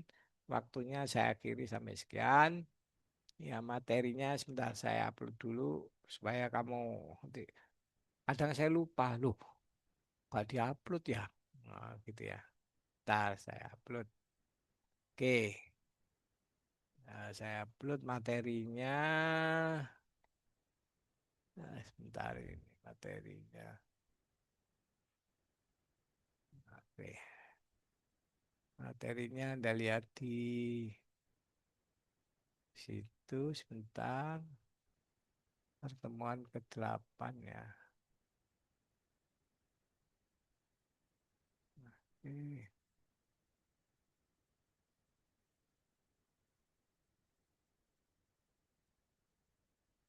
Nah, itu silakan apa namanya PowerPoint dan tugasnya.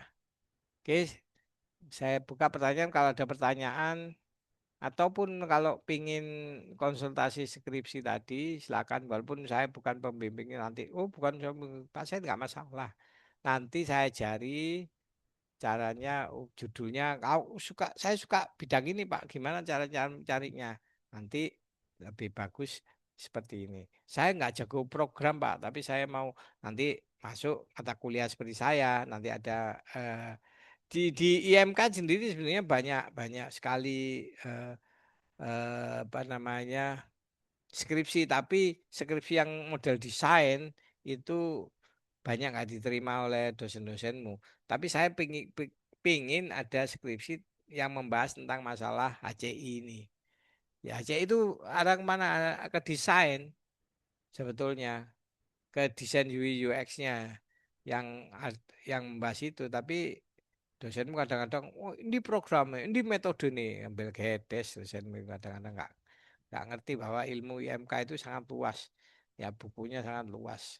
Jadi misalnya kamu hanya membuat desain saja, desain aplikasi itu boleh desain nggak sampai jadi programnya. Jadi desain tapi harus kamu sama seperti anak anak arsitektur, teknik arsitektur misal desain lapangan terbang Islami, oh, desain rumah Islami, desain apa Islami atau enggak Islami pokoknya desain rumah, tapi bikin rumahnya mana kan hanya desain nggak sampai jadi kan.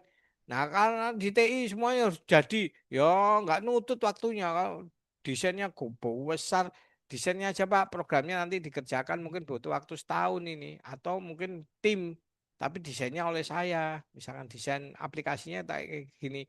Nah itu yang dipertahankan di sidang skripsi dunia, tapi dosenmu ya ngono kemelinti, akeh sing kemelinti, dosenmu akeh sing kemelinti, sok-sokan. Oh enggak ini harus jadian. Lah kalau itu jadi maka enggak akan ada apa namanya gagasan-gagasan besar di antara kamu. Jadi kamu misalnya membuat satu aplikasi apa namanya sistem eh, navigasi pesawat ruang angkasa misalkan ya. Misal kamu senang tentang astronot. Nah, kamu misalnya membuat navigasi pesawat terbang. Nah, bagaimana caranya desainnya itu sudah tinggal tombol layar sentuh aja di layar pesawat terbang misalkan. Gini-gini. Kemudian kamu ngomong hardware-nya harus handal, sensornya harus handal. Nah, nanti simulasi, tampilannya simulasi. Jadi kalau ditekan ini sayapnya akan bergerak begini, kalau ditekan ini atau kalau kita seperti ini ya. Seperti halnya misalkan membuat aplikasi Gojek atau aplikasi Grab misalkan. Tampilannya kan kamu sudah bisa membuat aplikasi itu bisa. Kamu akan punya gagasan, saya akan punya Pak tampilan untuk sistem transportasi di atasnya Gojek, kamu mungkin bisa menggenerate punya ide. silakan dibuat, didesain. Tapi kan itu kan mahal Pak, harus koneksi API-nya Google. Itu bayarnya nggak murah Pak. Itu sampai puluhan juta Pak untuk connect dapatkan apa namanya mapnya. Kemudian masih ada connect dengan bank Pak. Itu harus harus benar-benar bank terus. Berarti kan saya susah Pak, harus simulasi Pak. Nah, itu enggak boleh di TI enggak boleh, harus real yang Belgedes. Akhirnya anak-anak itu enggak punya kemampuan untuk menghasilkan sesuatu yang lebih besar dan itu selalu saya gemborkan di TI dan saya selalu dimusuhi banyak dosen. Ya, ya wis nek ngono nang tugas kuliahku ae wis rek. Wis gak usah. Jadi kamu mau kreasi setinggi apapun di perkuliahan saya silakan.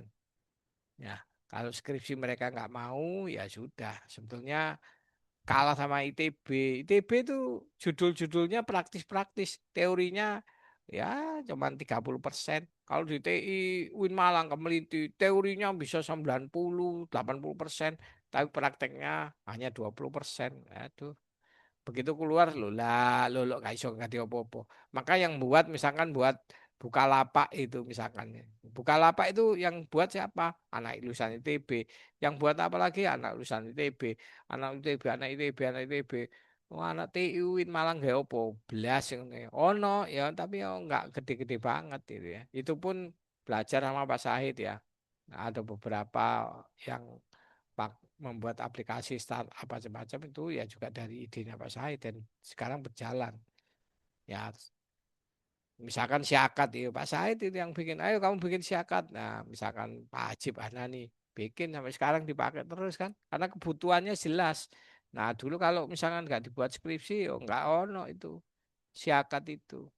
Saya suruh coding ya, banyak kerjaan, tidak hanya sekedar coding ya. Masa kepala puskom coding punya anak buah. Nah, waktu itu belum punya anak buah, ngongkon mahasiswa. Anak buah saya itu satu namanya Mas Abror, itu lulusan biologi. Ada namanya Hamdan, itu orang ekonomi. Ya, ada lagi Pak Pak siapa itu? Itu lulusan hukum. Jadi staf saya di Puskom itu tiga itu berbeda. Ada lagi yang namanya Pak Amin Prasojo. Pak Amin Prasojo itu apa? Orang dari bahasa Arab. Jadi lucu. Ya, yang dikerjakan mereka hanya ngentri data aja, ngerawat komputer, ngerawat bersihkan komputer, tapi nggak bisa coding. Nah, saya memperkerjakan waktu itu Pak Faisal, saya ngerekrut Pak Faisal sama Pak Fatur sebagai staf saya. Tolong ini dua orang jadikan staf. Akhirnya podo ae wong loro iki yo gak gratul-gratul gak iso coding. Kamu Faisal, oh coding oh brutal brutul ngono zaman dulu. Yang akhirnya saya perintah, kalau kamu tahu buat program ini ya. Nah, saya nyuruh, tanya aja Pak Fatur, Pak Said biyen ngongkon ngene, tanya aja. Pak Fatur ya sinau. Kalau saya untungnya saya punya pengalaman sebagai kepala puskom di dua perguruan tinggi atau tiga waktu itu.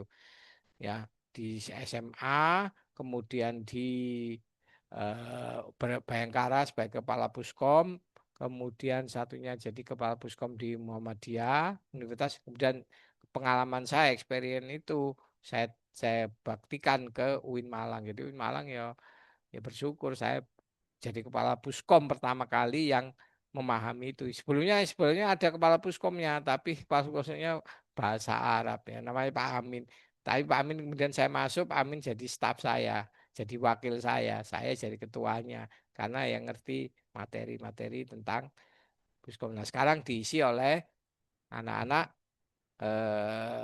yang lulusan TI ya bisa dari UIN sendiri, ada beberapa yang memang dari UIN sendiri. Itu bimbingan saya juga itu Muklis Fuadi 7 semester selesai itu juga saya dulu ayo kamu harus selesai 7 semester. Nah, gitu. Akhirnya bisa kerja di Puskom. Kemudian yang lain-lain juga demikian. Dan saya meninggalkan banyak hal yang baru direalisasi. Jadi saya dulu Puskom harus ada ini misalkan itu ya. Itu baru dilasi kemarin. Itu sudah berjalan 10 tahun, baru 10 tahun lebih baru direalisasi sekarang. Ya alhamdulillah saya meletakkan proses-proses model-model seperti itu. Kamu jangan takut kerja itu, jangan takut ya. Jangan takut. Loh Pak Said kenapa nggak di Puskom terus? Dipindah ke marketing. Akhirnya saya punya marketing UIN Malang itu ya ceritanya panjang ya. Jadi marketing UIN Malang. Dan masih banyak sekali Kak, yang saya gerak-gerakkan itu. Dan itu saya ceritakan di pengalaman di mata kuliah tata kelola teknologi informasi juga hampir sama. Ya, jadi kalau ada dosen dengan pengalaman-pengalaman itu alhamdulillah ya. Saya alhamdulillah punya pengalaman-pengalaman itu dan saya ceritakan. Kalau berbasis teori aja, waduh nggak selesai. TI itu adalah experience, yang penting adalah pengalaman. Sama seperti IMK ini yang dipentingkan adalah UI, UX sekarang, bukan UI-nya saya yang kita bahas hari ini sebenarnya UI, tapi ke depan UX-nya dipelajari tersendiri. Demikian kalau nggak ada pertanyaan, saya akhiri kuliah kita hari ini. Ya, silakan dikerjakan tugasnya. Kalau ada kesalahan, mohon maaf. Assalamualaikum warahmatullahi wabarakatuh. Waalaikumsalam warahmatullahi Waalaikumsalam warahmatullahi wabarakatuh. Waalaikumsalam warahmatullahi wabarakatuh. Terima kasih, Pak. Oke, saya tutup ya. Nggih. Di videonya ada ini, rekaman yang ada ini dokumentasi. Saya juga ngomong dokumentasi penting, tapi saya nggak ada dokumentasi. Sekarang saya buat ada dokumentasi eh, untuk apa namanya, untuk videonya ini dan catatan perkuliahan kita. Terima kasih.